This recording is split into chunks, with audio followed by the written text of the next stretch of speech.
show is all about the millennials who were not born with a silver spoon, yet they're living their dreams, choosing their unconventional career and setting the trend for coming new generation.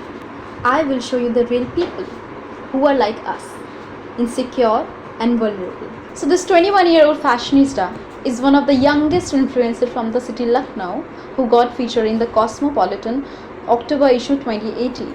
So let's meet Jagriti. So I'm starting with my dearest friend Jagriti. Her Instagram profile is aesthetically pleasing. She pretty long. Thank you. So Jagriti, how do you feel about this show? I am so happy. I've never done this kind of a thing, but I'm so happy to be here in your first episode. And yeah, let's do this. Let's see. What is the story behind this? I belong to a very middle class family where I belong to a Rajpoot family where you want to be a doctor or engineer. These are the options. These are the conventional options. Yeah. So my family, my parents wanted me to try medical. Okay. And I was too, I was a kid. I was not very sure about what to do in life. Yeah. So I was going by my mom and dad's, choice. But when I moved to Dehradun, started seeing all these multi-talented people around, so I thought, why not I should do something which can also make me feel good about myself. Yes. Studying, okay, I do respect people who love to study and everything, but I wanted to do something which was not mainstream. Yes. So after completing my 12th standard, I started working here and there, small shoots and everything, and I really started liking fashion. Yeah. I was never sure that I should get into fashion or music or anything else. Okay. But fashion made me feel happy. So I just went. Jagriti, you just mentioned music. Yeah. So you're into music also? I love singing. Oh wow. But I'm very I used to love to sing with my friends and everything, but I never thought that I'll take it as a profession or something. Okay. It's just a hobby and it's still there. So yeah. Jagriti, your profile looks really different. So what is your take on fashion? What is your fashion game or style? So when I was in school, people used to tease. Okay, everybody has a bully, Yeah. Yeah. So I was very skinny. Okay. And dark. Okay. Body shaming. Yeah. So body shaming. Okay. People always called me names. Okay. Haddi, patli hai, kalo, something weird Not names. like Okay. that. Yeah. So I wanted to do something in which I'm confident enough. Okay. So my style is basically the mixture of grunge and street style. Okay. Grunge and street style, yeah. But I don't keep a category. If I like something apart from that, I still do it, but with a lot of confidence. She is versatile. Yeah. I try to be, but there's this thing that I want to be confident in my attire, in my outfit and everything. So yeah, that's the most important thing about a woman. Yeah. Self-confidence. If you are confident, you look nice in Yeah. every attire. Exactly. Be it a simple t-shirt or maybe a very classy jumpsuit. So these were the things, like fun things, achievements. So what struggles you faced and what were the hurdles? There were many actually, because I was not able to, because I was 19. Okay. I could not convince my parents to allow me to do fashion. Okay. So I had to manage everything on my own. I started with an internship in Saprumar. There's a branding agency, Wild Punch Design. So I started working there to know more about brands and social media marketing and everything. So I used to get 6,000. I started with that 6,000, and it's very hard to manage in that particular amount. Yeah. And you got no support from your family? Not initially. I think a year I had to manage. But after they started seeing the result, the magazine issues. So eventually they had a belief that okay, this is also a career. So let's start a game called 3 Things Only. Okay. In this game, I'll be asking you 3 questions and you have to answer.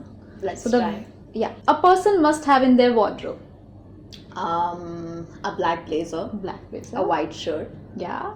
and a good belt, a statement belt. A person must have in their makeup thing. A good base, Good base. mascara and lip shade. I don't like to pack up a lot because we do a lot of makeup in shoot. So Okay. I just want to keep it simple. Tell me about 3 persons who have inspired your style and your fashion game. So basically, I'm a big fan of Rihanna. Rihanna. is Rihanna amazing. have ultimate, like, she's a guru. Okay, Yeah. whatever she wears, she looks good. Song of Style is a fashion influencer I Yeah. look up to. And if I have to take one name from India, Sonam Kapoor. She's Sonam. versatile, She is fashion. she's Yeah. very good. And also there's this designer called Masaba Gupta. Masaba I really Gupta. like her. What would be the 3 mistakes you would never want to repeat? Mistakes or bad habits, I would say. Okay. First will be not being aggressive, Yeah. being patient, okay, because these kind of career take time, so you cannot be impatient. You have to wait for your right time. And last thing will be not getting affected by people judging you, because this is something which is a public figure kind of a job. You have to accept the love and hate and improve yourself rather than being emotional about it and taking it in your heart and then feeling bad.